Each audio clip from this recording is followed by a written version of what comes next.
Hello and welcome to Glasgow Rangers Nation. With me, your host, Aaron James. This is the Sunday supplement, the Rangers Sunday supplement. We love a good Sunday supplement. When you get that paper on the Sunday and it's shoved full of all that crap, this is the bit that's not crap. Well, I hope it's not crap. I hope you enjoy it. And we're going to talk some different bits and pieces to bring together some bits of news from around the club. Obviously, we've got the final word later tonight, 8:30. Guys, come and check it out with me. Come and join me for the final word. That's at 8:30 tonight. We're going to talk a little bit about the two games that were played today. We didn't see any of these two games that were played behind closed doors at Auchenhowie. Rangers A team, the full team, and the B team both in action.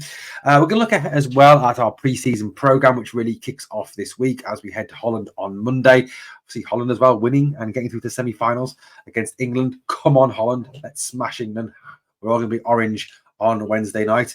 I'm also going to talk a little bit as well about the start of the season and the striking options that we currently have and how they could either very much shrink or could grow. We'll talk a little bit about that as well. Well, let's start off with news about today's games. First of all, Rangers beat Hamilton Academical 5-2 Auchenhowie earlier today. Yes, no great shakes. It was only the Ackies of Hamilton. Goal scorers apparently were Ross McCausland, Cyril Dessers, and Scott Wright. That's Scott Wright, not Kieran Wright. Obviously, Kieran Wright has gone off to join Airdrie on loan. So good luck to him. All the very best. Cole McKinnon. Interesting to see Cole McKinnon getting some minutes, and Todd Cantwell with the other goal obviously played. Even though obviously we've had all the social media controversy, which we discussed on the podcast this on Saturday morning. If you wanted to find out a bit more about what we said about Todd and the social media goings on, then check the podcast out from yesterday, Weekend Live. Well, okay, so 5-2, Hamilton Academicals. Not a lot to say. Didn't see the game. No one's seen the game. It was behind closed doors. 5 goal scorers, McCausland, Dessers, Wright, McKinnon, and Cantwell. I suppose the worrying thing there is the fact that if I'd say if 4 of those players in particular are starting next season or are in the starting 11 next season, then we've got problems. Nothing against young Ross. I like young Ross. I think he's a very, very talented player, but I don't think he is a starting 11 player. Cyril Dessers, certainly not a starting 11 player. Hope he is gone by the time the season starts. Obviously, there's 2 offers on the table for him. Scott Wright, I mean, I just can't. I just genuinely cannot see another season of Scott Wright in a Rangers jersey. That is just a step too far. It really is a step too far. Cole McKinnon, I want to see Cole McKinnon next season. I want to see him play for definite. But look, if he's not a starter, he's going to be someone who needs to come on, get minutes. I think he's a very talented player. I think he will come through, break through, and I think in the long term could be a starter at Rangers, just not yet at the start of this season. And Todd Cantwell, well, look, Todd on form, Todd at his very best. Todd, in prime Todd Cantwell form as a number 10 is a very talented player. So, look, I've got high hopes for him this season. Hopefully, Big Phil can get the best out of Todd. So that was the A team winning 5-2 against Hamilton Academicals. No word on what the exact starting 11 was, as it was very much top secret, that game was, other than the scoreline. The other game today was the B team were in action as well. They won 2-1 today. Can't remember, it escapes me who they were playing. Goal scorers anyway today for the B team were young Alex Lowry and Archie Stevens, the England Youth International. So Alex Lowry played for the B team, which you've got to kind of think it is a bit disappointing for Alex. He's played first team football last season, obviously for Hearts, has played in the past for us as a first teamer. And I think, for his sake and for him, it's a little bit worrying, I think, and a little bit concerning that he was only with the B team and wasn't given an opportunity to get some minutes under his belt for the A team. But look, that's Big Phil's decision, and we'll talk a little bit about Alex Lowry as well in a minute. Archie Stevens obviously getting a goal as well. Archie, one of the most promising prospects coming out of the under-18s, out of the B team. Archie's certainly someone I really do hope we see a little bit more of next season. I hope we actually see him at least on the bench in some of these games, league games against some of the lesser lights of the division, the St Johnstones, the Dundee Uniteds of this division, the League Cup ties as well. I'd certainly like to see Archie Stevens given a bit of a go in the first team. for a couple of reasons, really. I mean, Archie is a very talented player. He is a very fine footballer. He's skillful. He's good going forward. He can play out wide right. He can play wide left. He can play as a second striker. He is a very talented player. He's got an eye for a goal, eye for a pass, good distribution, good crossing of the ball. Certainly one of the most exciting prospects and the most highly rated youngsters coming through our academy. And as I've said on numerous occasions here on the Glasgow Rangers Nation, I've said that we do need to see more of these youngsters. We need to see these young players getting an opportunity in the first team, or else what's the point of having this academy? If the players we kind of have and we develop are just going to go off to play, we transferred for nominal fees and going to go off to play in the championship or play in the first division or play, perhaps for a team, except for Lewis Mayo for Killy. We want to see these players in the first team getting a chance to play. And Archie is certainly someone who has very, very high stock with a lot of the academy staff. Moving back to Alex Lowry for a minute, Alex, obviously, a season or so ago, went through a very tough time. Obviously, lost his mother, had injuries. Really did struggle, personally. And I think football was at the very bottom of his list of priorities, and quite rightly so, going through what he was going through. Last season, obviously, he started the season on loan at Hearts, did quite well, was then returned to us because they wanted to return him. Allegedly, it was actually because he was injured, something that Stephen Naismith didn't tell the management, something that Philippe Clement in his press conference at that point was extremely angry about. Alex is one that, I think this season is real make or break for Alex Lowry. I don't think anyone's ever doubted that Alex has got the skill and has got the talent to be a very good footballer. A lot for Alex, it's now about applying it. It's about, becoming the player perhaps that, that we think he possibly could be, to show off some of that skill and talent and actually demonstrate to the Rangers fans and the wider Scottish footballing community that he is a very talented footballer. His contract expires next summer. He's got 1 year left on his deal. This is again a chance for him to kind of show the club that, one, he's worth a new deal, that two, he can do a job for us, that three, he has a role to play and could obviously, be an impact player from the bench. And I'm not saying Alex Lowry's a starter, I'm certainly not saying that for 1 minute.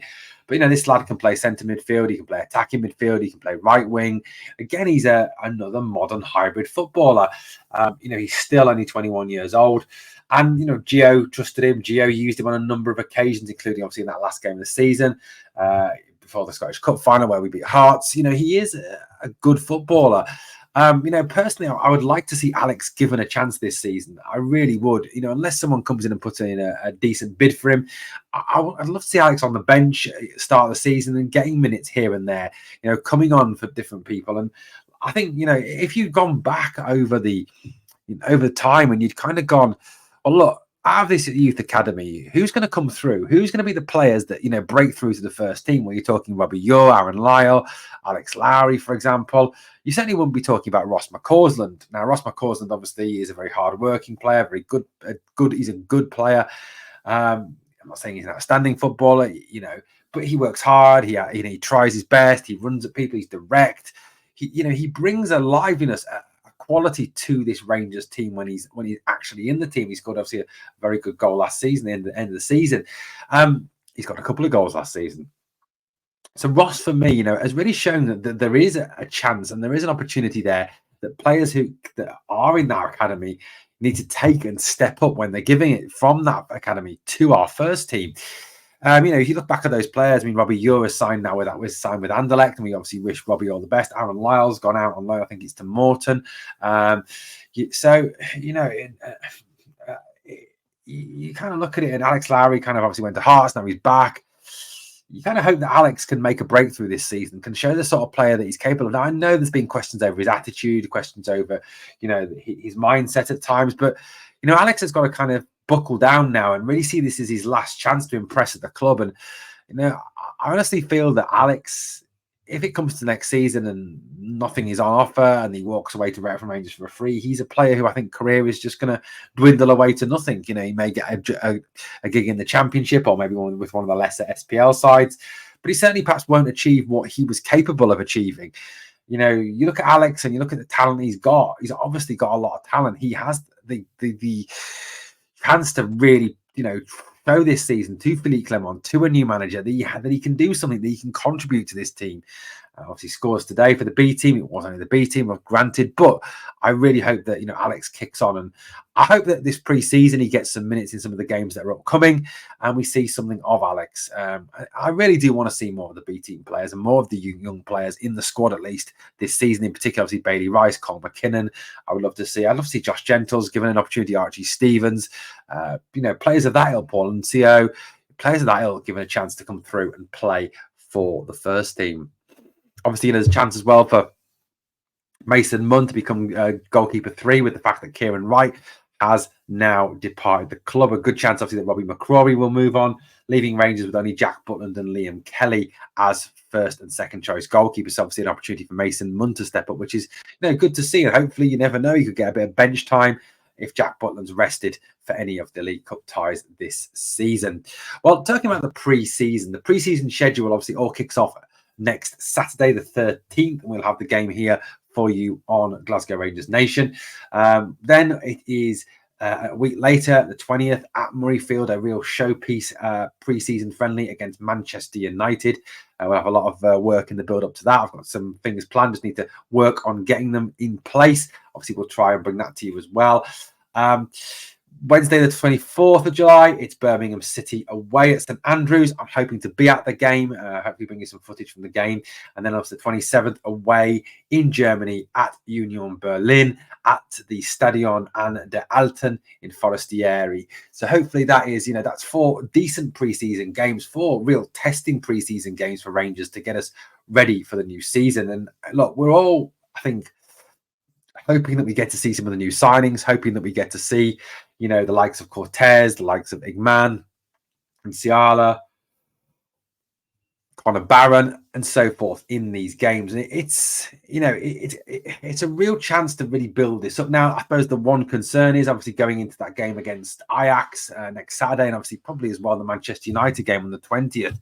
There's still a real lack of experienced signings, a real lack of experienced pros coming into the club, and I think that is the one concern. I think over the next few days, weeks, the club have really got to move and step it up a little bit to try and push through some of the deals, hopefully, that they're working on for new players. I think, the one thing that is concerning for me at this point is the fact that we haven't signed any centre-backs. If we were to head into, if the season were to begin today, you'd have John Suter, Connor Goldson, Ben Davis and Leon Balogun, the same 4 centre-halves we had last season. And I think we can all kind of admit, no matter what we think of those players, that you're looking at them and probably half of them are good enough to be in the squad, the other half not. I think, John Suter, Leon Balogun, certainly. Ben Davis, look, I think he was okay towards the end of the season, but realistically, I think if we can get him moved on, the better. And Connor Goldson, I think he's just finished. I think if Connor Goldson is still in the starting 11 next season, we have got major problems, huge issues that just have not been addressed. So I think there is a real need to bring in a couple of centre-backs. I really hope that Philippe Clement and Niels Koppen are working on that. There seems to be with the exception of Clinton and Ciala, there seems to be a real sort of lack of drive towards that position at this moment in time. And I think a lot of us wanted to see the defence as one of the priorities for the rebuild this summer. So look, that's where we're up to with that. Now, it was announced yesterday that the Rangers Celtic game will be moved from the 31st of August to the 1st of September. Lunchtime kickoff at Parkhead for the first Old Firm game of the season, live on Sky Television. So the Sky have moved the game from the Saturday to the Sunday 12:30 kickoff at Parkhead. When you look at our first 4 games of the season, obviously, 3rd of August, 12:30 kickoff against Hearts at Tynecastle, before obviously the 2 home games, wherever the hell they're going to be played, once the board get their fingers out their arse for long enough. 10th of August at home to Motherwell, and then the 24th of August at home to Ross County. Going into that Old Firm game, we need to be going into that game with 9 points. There is genuinely no other choice. If we go into that game with 7 points or 6 or 5 or 3 or whatever, then something's gone wrong. And I think, it's just not good enough. At the end of the day, we do need to be going into that game with 9 points. We need to be going into that game full whack. And I know we've got new players. I know they'll take time to settle in, but that's what we've got to use the preseason for, That's what we've got to use those pre-season fixtures for, to bring those guys up to speed as fast as possible, ready for that first Old Firm game. Now, look, I'm not saying if we lose the Old Firm game, we sack Philippe Clement, because that would be just ridiculous that early in the season, given the fact that he's only had this summer to bring in his players. But if we were to lose that Old Firm game, the pressure would be right up on him. He would be in the pressure cooker, with the pressure cooker on full blast going into that. I mean, given the fact, obviously, that Big Phil has not won any of the Old Firm games yet, his best result obviously been a draw at Ibrox. That is something he does badly need to address at the start of the season. Now, in terms of the striking position, now I've talked about centre-backs. I really feel we do need at least 2 centre-backs bringing in. Because, like I said, if we go into the start of the season with Balogun, Davis, Suter, and Goldson, we've got a lot of issues, and we're going to have a defence that is nowhere near strong enough to get through an SPL, hopefully Champions League, and 2 cup season. Now, in terms of strikers, at this moment in time, if you were to look at the striking depth chart, you would say Danilo, Dessers, and Igman are the 3 strikers that are the top 3 options at this moment in time. Possibly you could chip in Zach Lovelace to that. Abdallah Sima, if he was to re-sign, he can play through the middle. But as it stands at the moment, they're the 3 main striking options. Now, the jury obviously is still out on Danilo. And now, personally, I like Danilo. I think his attitude is right. I think his heart's in the right place. I think he wants to impress for this club. You've got to look at the commitment he's shown to getting back and getting fit, and the fact that, all through this end of season period, he's been working hard on the training field, working hard in the gym to get himself back to full fitness. So, look, I wish Danilo every success, and I really do hope that he shows why we paid that money for him, why we paid the £6 million for him, why he was so in demand from Feyenoord, who, let's face it, he came off the back of winning a Dutch league title. I mean, the guy's no mug. He knows where the goal is. And I think, last season, you can't assess him. You just genuinely can't, with the 2 injuries that he had, such hideously bad injuries. To say, oh, I miss sitters him, I don't think the fitness was always there. And I think, had he had a full season, had he had an injury-free season, I think he would have scored 25, 30 goals. I really do in the SPL. I think he would have outscored Dessers. He's a better player. He's more technically gifted. He's more skillful. He's quicker. He's got a better footballing brain. He understands the offside rule. So for me, I think we have to give Danilo this season to impress, to really show that he is the player we hope he's going to be. Cyril Dessers, my feelings on Cyril Dessers. He's just not good enough. The lad, I mean, I'm not saying that he's not a nice lad. He's a lovely lad. I don't hate him. I just think he's not a good enough footballer. I mean, he scored 22 goals last season, certainly at 16 in the league. Not good enough. He missed so many chances, and that for me is the crucial thing. The fact that he missed 28 big chances across the whole season, and the misses, like I've said on numerous occasions, cost us points in games that if he'd taken those chances, we would have progressed in Europe. We would have had 6, 8, 9 maybe more points thanks to his misses. So, I do think that if we go into the season, he cannot be relied upon, and he can't be a backup striker either. And I don't want to see him rotated. If Danilo is playing well and scoring goals, you cannot rotate your striker in the same way you can't rotate your goalkeeper. I think that would be just pure folly. And to rotate someone Dessers in place of Danilo, if Danilo is scoring goals, I think is just an absolute farce. Igman, again, we don't know enough about him. We don't know how he's going to settle in yet, but he looks a good young player. He looks an exciting prospect. And as I said in the video yesterday, look, where do signing old players get us? Experienced players? Absolutely nowhere. 3 trophies in 12 years. Not good enough. And at the end of the day, I think looking at this now as it is, those 3 strikers, there is a need, I still think, to bring at least 1, maybe 2, if Dessers leaves, more strikers into the club. Now, the Rahmani deal was dead. Now doesn't look to be dead. Well, could be dead. There's just so much uncertainty over that. People talk about Sima possibly being an option. I think he's better out wide. People talk about Miovski. Again, I don't think that's realistic, because I think, the sheep are going to want to bleed us dry. 20 million. Not 20 million, sorry. No. 10 million, sorry. Shankland, again, 5 million allegedly. Hearts want too much to pay for a guy who's only got 1 year left on his deal. Something needs to be sorted. Something needs to be worked out in terms of strikers. Where do we go with that? We do need to bring in someone. It's an absolute must. I think the two things, like I said, the two priorities for me at this moment in time, looking at the Rangers and their squad going into this first friendly game and going into this pre-season program, we need two centre backs and we need a striker to bet. We need them in time to bed in, to form a partnership, to gel with the team, ready to hit the ground running on day one in the SPL season. Well, guys, let me know what you think of what we've covered this morning, this afternoon, this evening. Depends obviously when you've picked up the video. Thank you for watching. As always, guys, please obviously subscribe to the channel, help us to grow. We're back tonight at 8:30 with the final words. Please come and join us for that. Thank you so much for watching. On the way out, if you can do me two favors. Number one, smash that like. Number two, remember always, we are the people.